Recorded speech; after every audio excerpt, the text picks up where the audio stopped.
It was a bright, golden afternoon in the peaceful town of Maplewood, a place where everyone knew each other and crime was practically unheard of. That day, the whole community gathered at the Maplewood Country Inn for what was expected to be the most beautiful event of the year, the wedding of Emily Rhodes and David Miller. Emily was 26, a cheerful kindergarten teacher known for her kindness and her contagious laugh. She had been planning this wedding for months, right down to the tiny daisies on each table. David, her fiancé, worked in finance and was seen as the perfect gentleman, respectful, polite, and deeply in love with Emily. Together, they looked like a storybook couple. The ceremony went perfectly. The vows made everyone tear up, and the photographs captured pure joy. Guests ate, laughed, and danced under strings of fairy lights. As the night deepened, Emily changed from her elegant white gown into a lighter dress so she could dance freely. Around 10:30 p.m., she was last seen laughing with her best friend near the garden gate, holding her bouquet. That would be the last time anyone saw her alive. Minutes later, David began asking where she'd gone. At first, no one thought much of it. Maybe she was taking a call or needed a moment alone. But when 15 minutes passed and her phone was found lying near the fountain, screen cracked, bouquet dropped beside it. Panic set in. Guests fanned out, searching the gardens and nearby woods, calling her name again and again. No answer. By midnight, police were involved. The search expanded, but the only clues they found were unsettling. A torn piece of her white dress caught on a bush, faint drag marks near the creek, and footprints leading toward the road that abruptly stopped. David broke down during questioning, saying, "Someone took her. She'd never leave me." Yet detectives noticed something odd. While others had mud on their shoes and tears on their faces, David's suit looked spotless, perfectly pressed. His calmness felt rehearsed, almost calculated. As the sun rose over Maplewood, police declared it an abduction case. But deep down, Detective Claire Morris, leading the investigation, felt something wasn't adding up. There was too little struggle, too clean a scene. Almost as if Emily hadn't been taken against her will, but had planned to disappear. 3 days after Emily's mysterious disappearance, the entire town of Maplewood was drowning in confusion and fear. Flyers with her smiling face were plastered on every lamppost, and volunteers searched the nearby woods day and night. David Miller appeared constantly on the news, his eyes red and swollen, pleading for her safe return. "I'll do anything to get her back," he said to cameras, his voice cracking. But the police weren't convinced by the tears. Something about his grief seemed too perfect, too polished. Then came a phone call that changed everything. A baggage handler at Clearview Airport, nearly 200 miles away, reported an abandoned suitcase that had been sitting unclaimed for days. The smell was foul and the bag was unusually heavy. When airport security forced it open, they froze. Inside were a blood-stained bridal veil, a torn lace glove, a wilted wedding bouquet, and Emily's diamond engagement ring. The most chilling part, the tag on the suitcase read passenger name Emily Rhodes. Investigators immediately checked flight records. Emily had indeed purchased a one-way ticket to Denver, scheduled for the morning after her wedding. The suitcase was checked in hours before the ceremony began. But how could a missing bride, last seen dancing at her own reception, also have prepared a getaway bag at an airport hours away? Detective Claire Morris was now certain. This was no kidnapping. Someone had planned this. The blood on the veil was sent for DNA testing, and while the results were pending, detectives started investigating Emily's background. That's when secrets began to surface. A co-worker revealed that Emily had seemed anxious in the weeks leading up to the wedding. She had confided that something didn't feel right, and that she'd been receiving threatening text messages from an unknown number. Another friend claimed Emily had told her, "If anything happens to me, don't believe what you see." Meanwhile, when police asked David about the plane ticket, his composure cracked for the first time. "I didn't know anything about that," he stammered, but his eyes darted nervously. If Emily had planned to leave, why buy a ticket in her own name? And if she was truly afraid, who or what was she running from?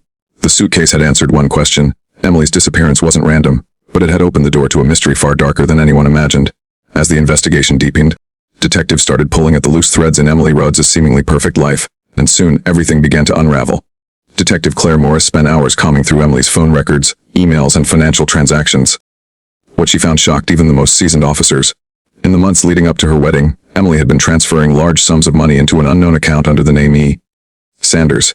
She had also made several late-night calls to a prepaid phone registered in another city, the same city where her plane ticket was supposed to land.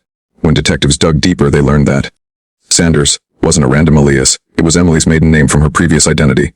Before moving to Maplewood, she had lived in Chicago, where she worked as a nanny. One day, she simply vanished from that job, leaving behind a fake address and unpaid rent. Her name, Emily Rhodes, had appeared only a year later. It turned out the cheerful bride everyone adored had been living a double life. Police traced her Chicago past and uncovered a shocking detail.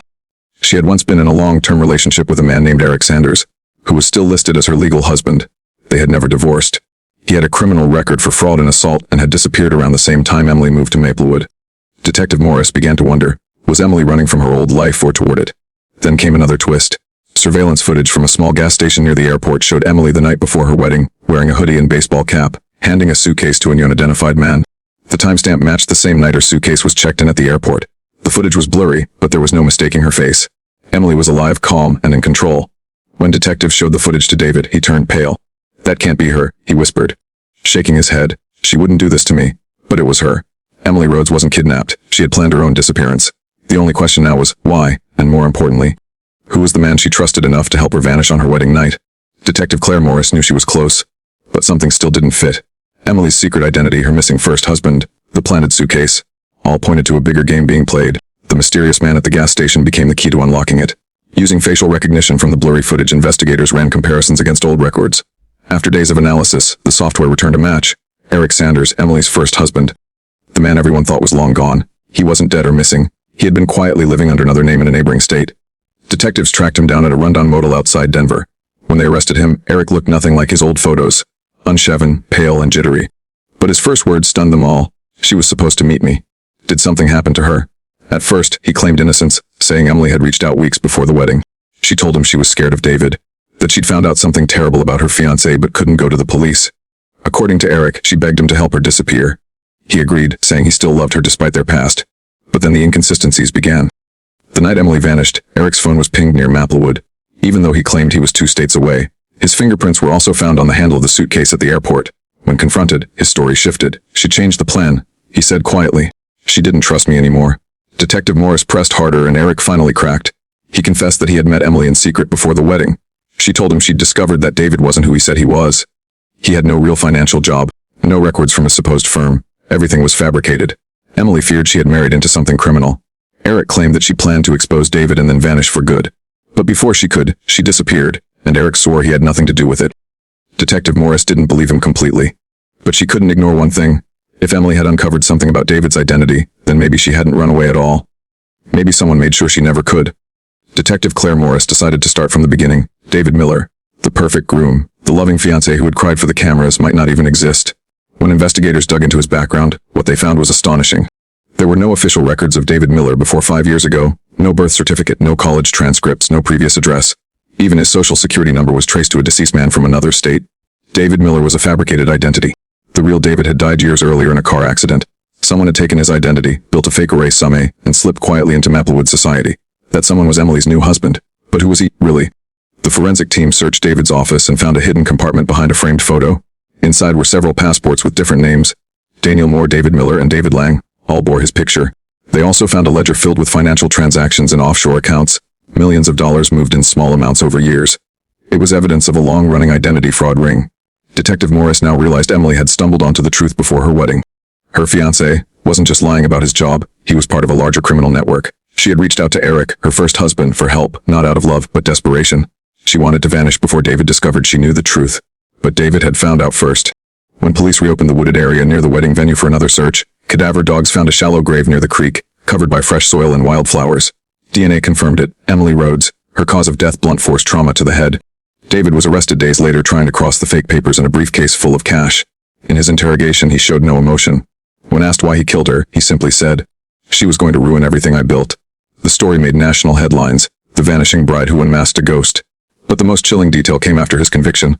Inside his prison cell, David had scratched something into the wall beside his bed. 6 words that sent shivers down every investigator's spine. Emily wasn't supposed to die yet.